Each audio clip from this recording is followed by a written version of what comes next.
Okay. Have you ever looked at like an old vase or a statue from another country and thought, huh, I wonder if this really belongs to anyone alive today? Yeah, or maybe seen like a big headline about a museum returning artifacts and wondered, what's the real story here? What's the moral reasoning behind all of this? Right. Today, we're going to put on our thinking caps, get philosophical, and dive deep into those questions to the ethics of cultural heritage. Absolutely. We're going deep on the ideas behind how we value, how we understand, how we even interact with these treasures and traditions from the It's past. a big topic. But we've got some great sources to guide us, from straight up philosophical stuff to legal frameworks and even personal Yeah, stories. it's a rich landscape out there, and we're going to try and make sense of it all. Our mission, should we choose to accept it, is to untangle those core philosophical tensions, those arguments that make cultural heritage so tricky. Exactly. We're giving you a shortcut to understanding those crucial questions without getting totally lost in the weeds. Love a good shortcut. So, first things first, what exactly are we talking about when we say cultural heritage? It feels like one of those terms that gets thrown around a lot, but like, what's the core idea here? Yeah, it's a great place to start. Kursel and Luke give a definition. It's pretty broad, but I think it's helpful. They say it's basically anything that a person or a group decides is important enough to be preserved. Preserved, okay. Yeah, like cataloged, maybe put on display, restored, even just appreciated. So it's not just about old stuff existing, it's about making a choice to value it. Exactly. That act of valuing, that decision to care for something, that's key. And when we add cultural to the mix, well, we often start with anthropology. Culture, like in the anthropology sense. Okay, the beliefs, the practices, the objects, all that stuff that humans make and then pass down through societies, it's a massive, ever-changing thing, this web of human activity. Right, and not every single thing that's passed down is automatically worthy of being called heritage, or like maybe not equally valuable. Right. That's a huge point. Logan really pushes on that. Just because something exists doesn't mean we should treasure it. And it makes you think, okay, well, what does make something heritage worthy? That's a good philosophical question right there. Yeah, And honestly, defining a culture can be super tricky too. Like, not everyone who identifies with a certain group thinks exactly the same way, right? for sure. That's a big philosophical debate about what culture even is. Ben Habib and Meze, they challenge this idea that cultures are all neat and tidy, separated into little boxes. I like that image. Right. They say it's way more fluid than that. Cultures overlap, they influence each other constantly. It's a lot of mixing and borrowing. Yeah, my own background is definitely a mix of different influences. So if culture is this kind of moving target, where does heritage fit in? Well, at its most basic, heritage is what we inherit from the past, Right. right? But the way we understand it now, the more modern philosophical take, is that it's really about how we use that past. Okay, so it's not just passively receiving stuff. It's about what we actively do with it for our own reasons. Exactly. Harrison, Smith, a bunch of thinkers emphasize that the present day purpose of engaging with the past. That changes the whole perspective, right?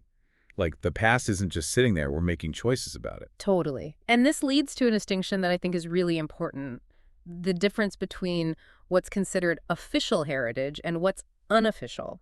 Laura Jane Smith has this idea of authorized heritage discourse. It's fascinating. Okay, authorized versus unauthorized. I'm intrigued. So think of official heritage as the stuff you see in museums, national monuments, the UNESCO World Heritage List. It's often promoted by institutions, by The governments. big official stuff. Exactly. And you got to ask whose values are being represented there. Smith critiques this a lot, saying it focuses too much on the objects and not enough on the process, how people actually interpret heritage. Right, like the stories told by the official version might not be the only stories, or even the most important ones to everyone.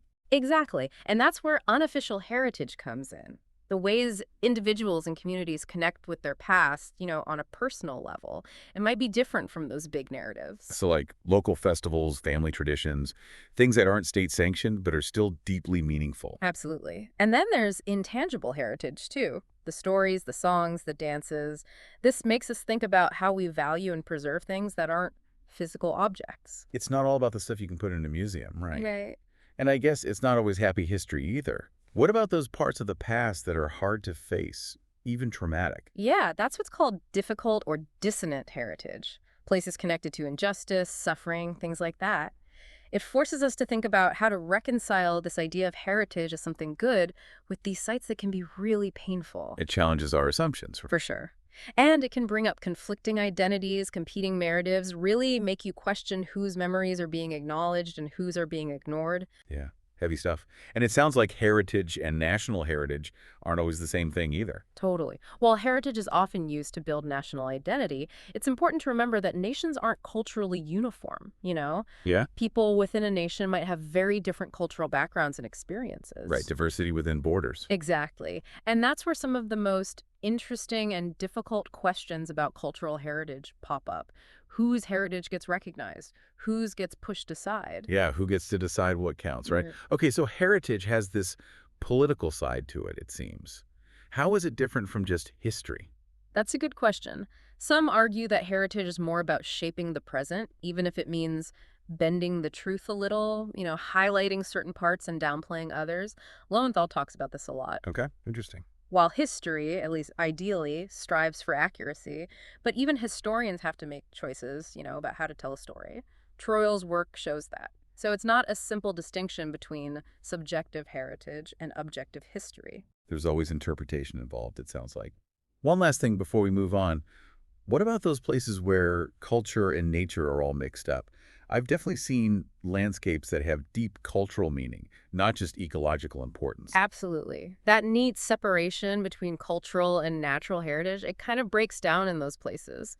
It's especially true for many indigenous cultures, where the relationship with the land, with specific plants and animals, it's all woven into their beliefs, their knowledge, their identity. Like it's all connected. Yeah. Figueroa and Waite and White, they talk about how land can be central to stories, traditions, all of that. And it makes us ask, how do we protect these interconnected things? Do our usual categories even make sense? Challenges our Western way of thinking, maybe. It does. And some even borrow from environmental ethics, like Harding, to say that cultural heritage might have its own kind of intrinsic value similar to nature. But Mescal cautions that imposing these universal values, it can sometimes miss the specific meanings that local communities have. Right, we have to be careful not to override those local voices. Okay, I'm starting to get a grasp on this whole cultural heritage landscape. Now let's get to something I know is always controversial, cultural property. What's the philosophy behind this idea? Yeah, this is where things get really interesting and heated. The core idea here is that some things, like artifacts, art styles, even knowledge, can be seen as belonging to a cultural group, collectively. So it's like group ownership? Kind of. It implies that the group has a say in how it's used, even if someone else might technically hold the legal title. This gets into really deep questions about identity, about what property even is, about the connection between culture and ownership. It's not just about who's got the receipt, like you said. Exactly. And one of the biggest debates is who has a legitimate interest in this property? Is it just the members of that culture, the nation it happens to be in, or maybe all of humanity because of its universal value? Yeah, who gets to decide and based on what? That's the core tension. Merriman frames this as a clash between cultural nationalists and cultural internationalists. Those sound like two very different philosophies. They are. Nationalists say that nations have a special claim to the cultural property within their borders. They're connected to it historically, culturally, all of that. Makes sense on that level. It does. But internationalists say, hold on, each culture adds to the bigger picture of human heritage. Everyone has a stake. Right, because we're all interconnected. It's like that tension between local and global. Exactly. And this tension drives so many disputes. You see it in international agreements, too. Cultural internationalism often supports things like the Hague Convention or UNESCO World Heritage, which focuses on outstanding universal value. Okay, for the whole world. Right. But cultural nationalism is often behind things like the 1970 UNESCO Convention, which tries to stop countries from selling off their cultural property, keeping it within their borders. So two different approaches to protecting heritage. Yeah, but there's a catch. This nation versus worldview sometimes ignores groups within nations, like indigenous tribes. Watkins talks about this a lot. Right, it's not as simple as just one nation, one culture. It's way more complex. So how do we sort out these competing claims of value? Thompson suggests that maybe it's about deciding which moral claim matters more in a given situation. Like both national and international interests are valid, but one might outweigh the other sometimes. Interesting. And another approach is moving away from the strict ownership model, which can be really rigid, to something called stewardship. Stewardship. Okay, I like the sound of that. Yeah, Warren and Harding talk about this. It's more about a responsibility to care for cultural property, regardless of who legally owns it. So it's not just about possessing it, it's about caring for its significance. Exactly. But then, like Wiley points out, who gets to decide what good stewardship looks like? Whose values guide that process? Yeah, because if it's just based on, like, Western museum standards, are we really respecting the original culture's perspective? That's the key question. A more inclusive idea of stewardship would have to involve different stakeholders, maybe a more democratic way of making decisions about heritage. Makes sense. Now, this whole idea of cultural property belonging to a group, it makes me wonder, who counts as part of that group? And how far back does that connection go? Like, if a modern nation finds artifacts from an ancient civilization that existed in the same geographical area, can they really claim them as theirs? That gets us to what's called the problem of cultural continuity. Appiah talks about it a lot, and Kilmister too. How do we define group membership over time? Like, can modern-day Egypt really claim ownership of ancient Egyptian artifacts? So much has changed culturally and socially over thousands of years. Yeah, it's not like they're the same people in every way. Right. Maybe there isn't a direct one-to-one identity in terms of exact beliefs and practices, but we could think about it like cultural lineages, an overlapping web of traditions and ideas that connect past and present. Parfit talks about this in the context of personal identity, which is interesting. So more like a family resemblance across generations than being exact replicas. Exactly. But this can still lead to multiple descendants from one tradition, which makes those property claims really messy. Yeah, because who gets to decide which descendant has the stronger claim? Exactly. And there are moral issues, too, with nations making these claims. It can exclude minority groups within those nations or limit global cultural exchange. That raises questions about fairness. Like, who benefits? Who loses out? Right. Maisie even points out this paradox of cultural property. How can we fit something as fluid as culture into these fixed legal categories of property? Yeah, it's like trying to put a square peg in a round hole. Kinda. It's forcing something dynamic into a static framework. Maybe a stewardship model could help by acknowledging a wider range of responsibilities, but that's a whole other philosophical debate. Definitely a lot to unpack there. Okay, cultural property is a minefield, that's clear. Let's shift to something related. Repatriation. What are the main arguments for and against returning cultural heritage to its place of origin? Repatriation, it gets to the heart of justice, identity, the link between past and present. When something was clearly stolen, the argument for giving it back is pretty strong. Yeah, that seems fair. But it gets tricky when things are less clear-cut. Like maybe the original acquisition was murky, or it's hard to say who the true descendants are today, or maybe there are benefits to keeping the object in a public museum. Lots of gray areas. Mm. So what are some of the philosophical reasons for bringing things home? Well, one big argument is about collective identity. This idea that some cultural property is so tied to a group's identity, it can't be separated from them. It's not just owned by them, it is them, in a way. It's part of who they are. Exactly. The U.S. Native American Graves Protection and Repatriation Act, NANA-GPRA, that's a real-world example of this. And the idea of inalienable property isn't just for groups. We see it in discussions about individual rights, like bodily autonomy. Interesting comparison. Right. But, like, how do we objectively decide what's that essential to a group's identity? And what if they've been separated from it for a long time? Does it still matter as much? Good questions. Yeah, those are some of the objections raised. Harding, for example, points out that there's no clear standard for deciding what's essential, and asks if physically having something is always necessary for cultural identity. And then there's Waldron's dilemma, this tricky philosophical idea. Okay, what's the dilemma? If a group has survived without an object, maybe it wasn't so essential after all.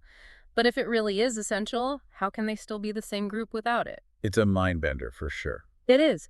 And there's also the concern that this whole approach can essentialize culture, treat it as static when we know it's always changing. Right, we talked about that earlier. Exactly. What about the argument that a group inherits cultural items, like it's rightfully theirs? Okay, yeah, the inheritance argument. This one says that present-day groups are being denied what they inherited, even if it's unclear how things were acquired originally. It gets into whether inheriting property is even morally justified, which is a big question on its own. Young points out that inheritance usually relies on a will, which obviously doesn't exist for ancient stuff. That's true. But others say, well, family members inherit stuff without a will all the time, so maybe a similar principle applies to cultural groups, especially if the alternative is that someone who got something unjustly gets to keep it. That does seem unfair. Right. And plus, heritage is often framed as inheritance, so rejecting this idea for cultural property might undermine the whole concept. Okay, I see the philosophical tangle there. What about the argument about cultural significance? Like, the more culturally important something is, the stronger the claim for its return. Exactly. It's called the cultural significance principle, and Jung really lays it out. It's like your claim is stronger the more this object matters to your culture. But there are problems. Thompson says that a lot of disputes happen when multiple groups value the same object very highly. Yeah, who wins in that situation? Right. And this principle doesn't always mesh with existing laws or other moral claims. It could even let a group who got something unjustly in the past claim it back if they now value it enough. That does seem kind of backwards. It does make you think about if present-day value can really override past wrongs. Lots to consider there. Okay, so we've seen the arguments for repatriation based on cultural property. What about the arguments that frame it as reparations for historical injustice? This is a powerful argument, especially for things acquired during colonialism. It's about righting those wrongs.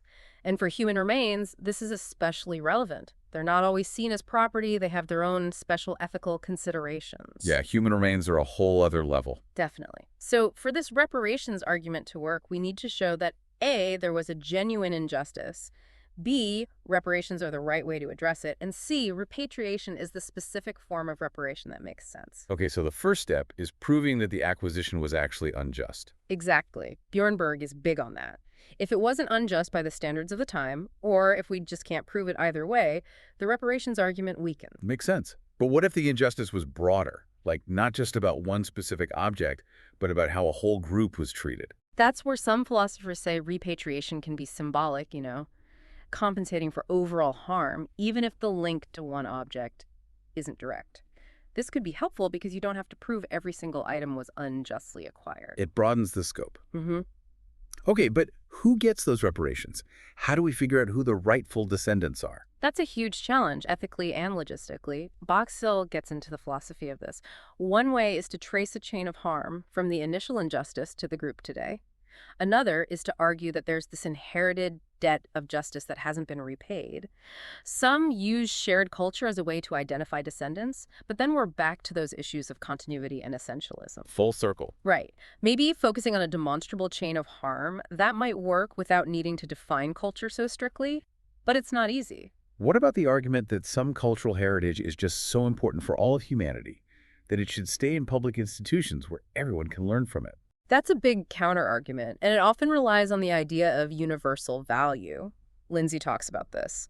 Some worry that repatriation will empty museums, which would be a huge loss for everyone, though how likely that is, that's debatable. The slippery slope argument. Yeah. For human remains, the universal value argument often focuses on scientific knowledge, which can clash with the beliefs of the originating groups. The ancient one, also called Kennewick Man, that was a big example of that clash. Right. Different values at play. Exactly. But some argue that claims for human remains aren't just about specific beliefs, it's more about wanting the same respect given to any human remains. And others say museums, since they claim to hold things of universal value, well, they have a responsibility to think about just distribution, not just keeping everything they can. It's like being a good global citizen on a museum level. Okay, this has been heavy, but really eye-opening. Let's talk about cultural appropriation. What are the ethical, the philosophical issues there? This is a big one, full of nuance. It's about when taking or using things from another culture crosses a line. The philosophy here gets into questions of authenticity, respect, power, the nature of exchange itself. Like, when does borrowing become something harmful? And we're talking about anything. Objects, stories, music, even ways of thinking, right? Yeah, all of it. It pops up everywhere. Fashion, art, daily life. And there's a difference between just describing the act of appropriation and saying it's morally wrong. Those are two separate things. Rogers even says it might be wrong to talk about marginalized groups appropriating from dominant ones because the power dynamics are so different. Now, the context matters. Huge. When philosophers talk about harmful appropriation, those background inequalities are often central. So it's not just about the act itself, it's about who's doing what to whom. Exactly. Now, what makes it wrong? One argument is that it's offensive, but just any offense isn't enough, philosophically speaking. Jung talks about profound offense, something that really violates a person's identity. Okay, that's deeper than just being annoyed. Yeah, it's serious. But even then, some say freedom of expression or the possibility of cultural change might be more important. Some even say borrowing is essential for cultures to develop. So it's a balancing act. It is. But there's also the argument that appropriation can cause actual harm beyond offense. Right, and that harm is what? One big one is exploitation. Rogers defines it as taking from a culture without giving back fairly, without permission, without acknowledging the power difference. Taking advantage, basically. Yeah. It connects to colonialism, too, this idea that appropriation continues that pattern of extracting resources, but this time it's cultural resources. And it's especially troubling when people profit from cultures that were suppressed or even wiped out by colonial practices. Profiteering off someone else's loss, that's awful. It is. Yeah. But what if there's no profit, but the way a culture is used is still messed up? Okay, yeah, what about that? That's where misrepresentation and silencing come in.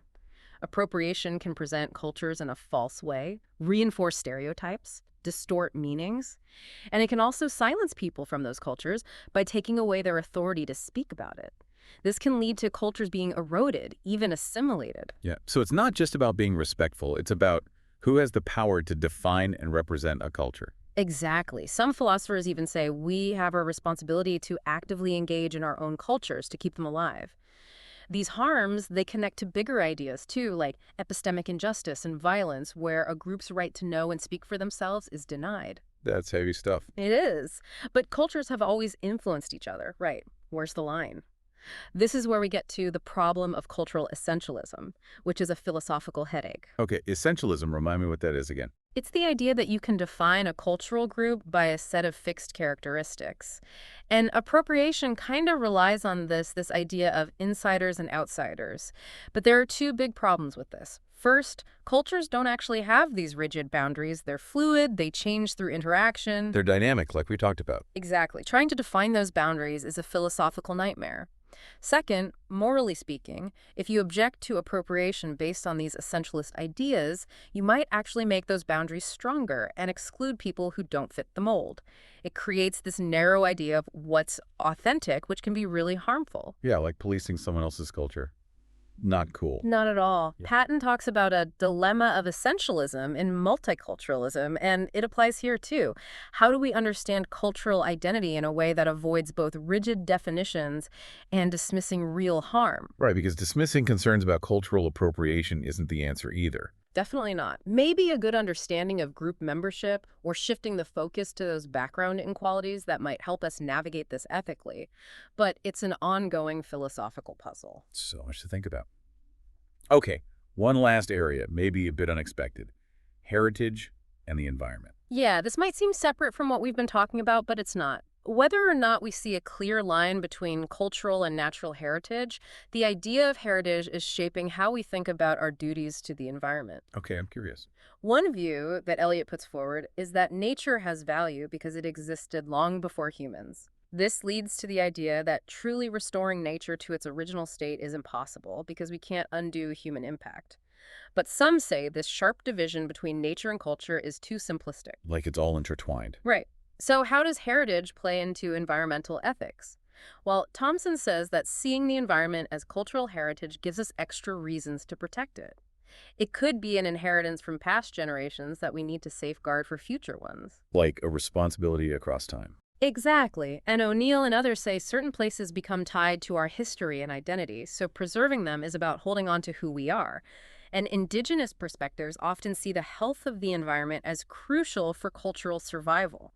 White talks about the specific places, plants, animals. They're all part of stories, knowledge, memories. It's not just the physical stuff, it's the meaning attached to it. Exactly. This view can even lead to prioritizing the meaning over perfectly preserving the physical stuff because the story is what matters. Okay, but what if different groups have different stories about the same environment? How do we decide whose values should guide preservation? That's a tough one, especially in what are called layered landscapes, places with a long, complex history involving many different cultures.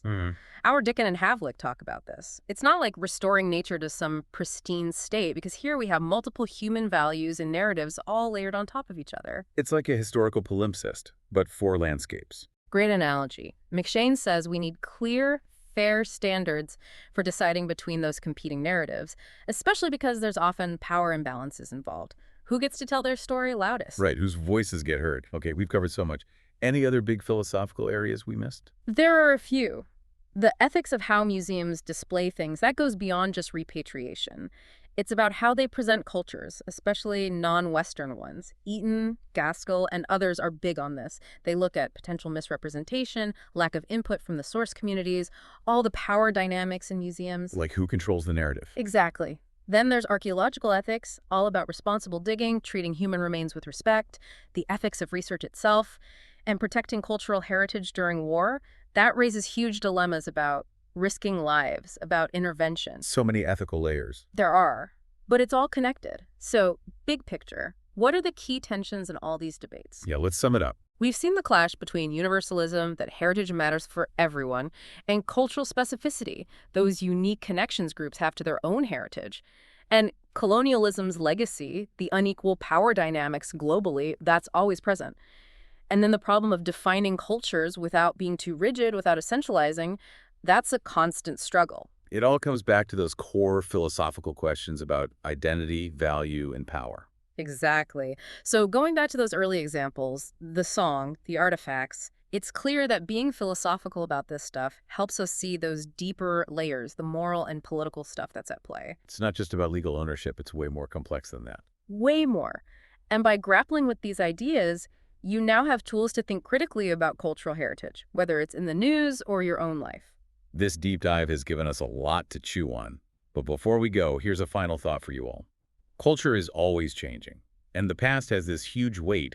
So how do we balance preserving heritage with allowing culture to evolve and be exchanged? That's the big question, isn't it? And there's no easy answer. But this is just the start of the conversation. Keep exploring, keep questioning.